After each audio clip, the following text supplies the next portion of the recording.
지금 우리 한반도가 다시 뜨거운 감자가 된 것 같습니다. 북한은 각계각층에서 정말 입에도 담지 못할 내용으로 우리나라 대통령을 욕을 하고 있습니다. 그리고 우리에게 군사적 위협을 하고 있습니다. 이런 가운데 미국이 한반도 주변에 사상 최대 규모의 전력을 보내고 있습니다. 관련한 소식 정리해서 알려드리겠습니다. 북한이 관영 매체를 총동원해서 대남 무력 도발 위협을 하고 있는데요. 6월 15일 노동신문 정세론을 보겠습니다. 큰일이나 낼 것처럼 자주 흰소리를 치면서도 실천은 한 걸음도 내짚지 못하는 남조선 당국자들의 체질적인 우유부단성을 놓고 볼 때 이건 역시 위기모면을 노린 기만적인 술책에 불과하다는 것이 객관의 평가이다. 이미 천명한 대로 쓸모없는 북남 공동연락사무소가 형체도 없이 무너지고 그 다음 대적 행동의 행사권은 우리 군대에 위임될 것이다.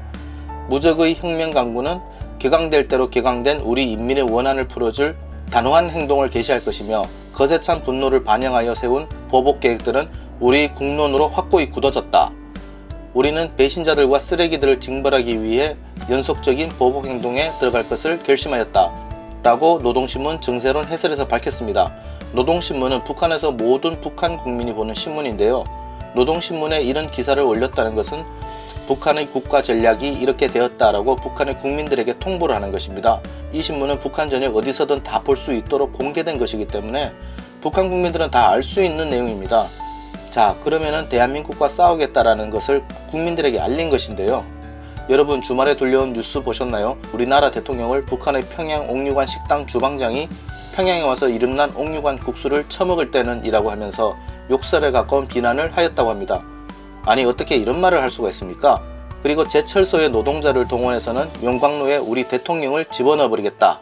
또한 탱크나 장갑차에 들어가는 바퀴를 무한궤도라고 하는데요. 무한궤도를 만드는 공장의 직원을 불러서 하는 말이 우리 대통령을 탱크 바퀴로 밟아버리겠다. 이런 이야기를 하고 있습니다. 우리 대통령을 지지하는 대한민국의 국민 여러분, 이게 말이나 되는 소리인가요?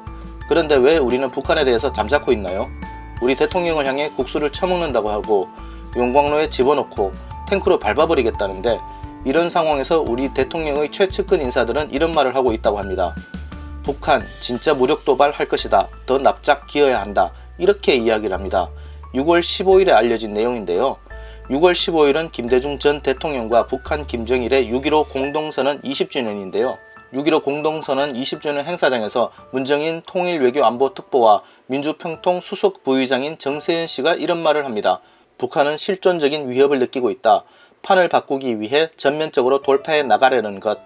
북한이 군사적 행동에 나설 수도 있기 때문에 강력한 방위태세를 갖추어야 한다. 다만 고 김대중 전 대통령이 서해교전에서 확전하지 않도록 지침을 내린 것처럼 맹민하고도 결기 있는 자세가 필요하다. 이 무슨 말도 안 되는 소리인가요? 북한은 판을 바꾸기 위해서 전면적으로 돌파해 나가려는 것이다. 제가 보기엔 북한을 옹호하려는 것으로 느껴지는데요. 북한이 군사적 행동에 나설 수 있는데 우리는 어떻게 해야 하냐? 서해교전에서처럼 확전하지 않도록 지침을 내려라. 이런 이야기를 했습니다. 마치 서해교전이 아주 좋은 방법인 듯한 발언을 하였는데요. 연평해전 당시 우리 대한민국의 해군이었던 6명의 젊은이가 목숨을 잃었습니다.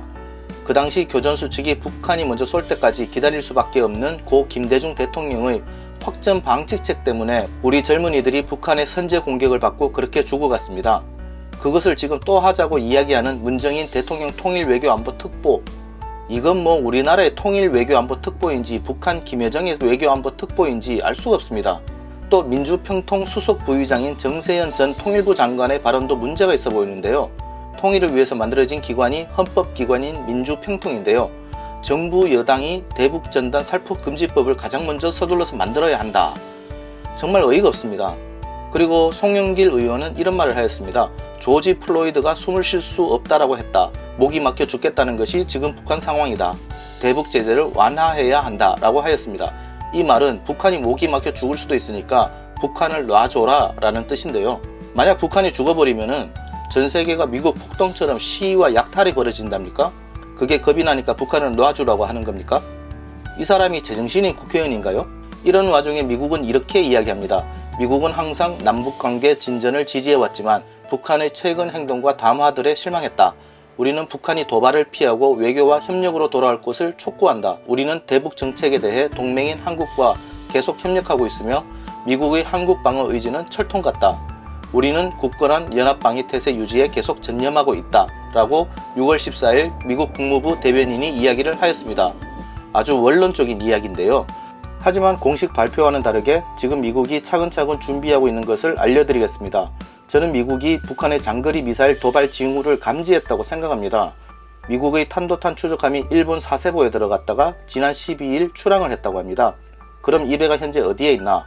미국으로 돌아가지 않고 도쿄 부근 해역에 있다고 전해지고 있습니다.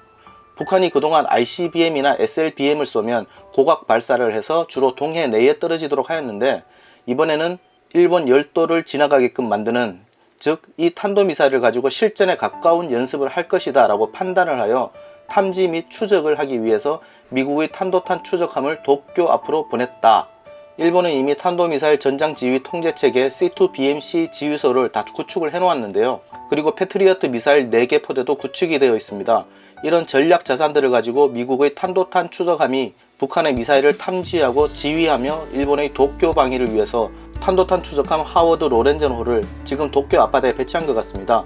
일본은 동해 연안에 사드와 비슷한 레이더인 AN/TPY-2 레이더 2기를 배치해놨기 때문에 동해는 이 레이더 2기를 통해서 다 볼 수 있습니다. 그런데 북한의 탄도미사일이 일본의 TPY-2 레이더가 설치된 위치를 지나버리고 나서 도쿄 근방에 북한의 미사일이 떨어질 가능성이 있으니까 현재 미국의 탄도탄 추적함이 도쿄 해역에 머무르면서 만약 탄도미사일이 날아온다면 좀 더 확실하게 추적 및 미사일 궤도를 분석하겠다라는 의미 같습니다. 이런 능력을 가진 군함이 출항을 했다는 것은 북한의 미사일 도발이 코앞으로 다가왔다라는 것을 의미할 수도 있는 것 같습니다. 정말 조용히 움직이고 있는 미군입니다.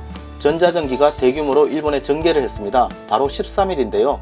제131 전자전 공격 비행대가 일본 미사와 기지에 추가로 전개했습니다. 조지 부시 항공모함 타격전단 제9 항공단 소속 전자전 공격 비행대로 미국 워싱턴주 위드비 아일랜드 해군 항공기지인데요. 6월 13일부로 일본 미사와 기지로 이동 배치되었으며 이로써 일본 주둔 전자전 비행대는 3개 비행대로 증가되었습니다.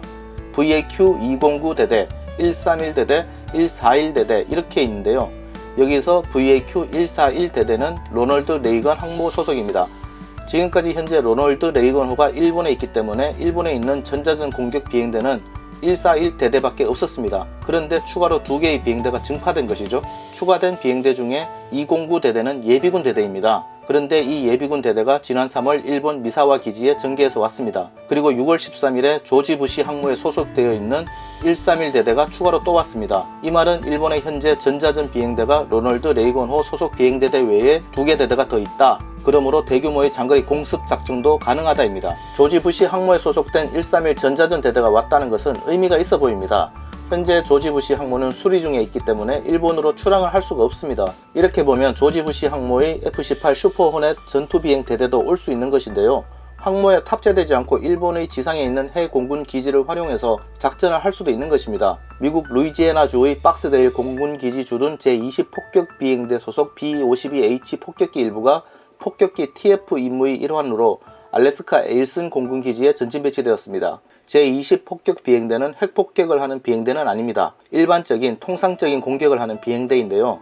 제즘이라는 사정거리 970km의 장거리 스텔스 순항 미사일을 20발 장착할 수 있는 B-52H가 전진 배치된 것입니다. 한 번의 비행으로 북한을 폭격할 수 있는 비행대가 알래스카 엘슨 공군기지에 배치되었습니다. 그리고 사전 배치 전단, 보급함, 그리고 수상함들이 한반도에 집결을 하고 있다고 합니다. 지금 현재 총 6척의 확인되지 않은 사전 배치 전단이 한반도 인근 해역에 머물고 있는 것으로 알려졌습니다. 전력을 살펴보면 로널드 레이건 항모전단에게 유류를 공급할 수 있는 유류 보급함 1척, 탄약 보급 및 장비 수송함 5척이 대한민국 해역에 머물고 있다고 합니다. 알려진 사전 배치 전단으로는 육군 사전 배치선이 2척, 육군의 한 개 기갑여단의 전력을 다 싣고 다니는 그런 배인데요. 이게 지금 대한민국 해역에 들어와 있고요. 그리고 라이언이라고 하는 공군 탄약 사전 배치선이 제주도 인근에 머물고 있습니다.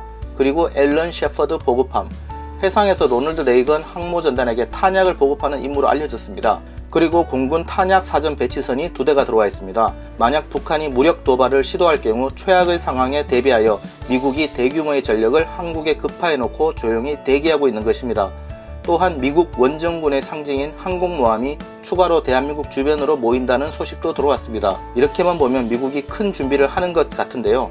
거기다 일본 도쿄에 머무르고 있는 미국 탄도탄 추적함을 볼 때 북한은 장거리 미사일을 쏠 것으로 예상하고 있습니다. 만약 북한이 실제로 무력 도발을 하거나 대륙간 탄도탄 미사일인 ICBM이나 SLBM을 일본 부근으로 쏘면 어떻게 되는 것일까요? 레드라인을 넘는 것이죠. 그 책임은 북한이 져야 할 문제인 것 같습니다.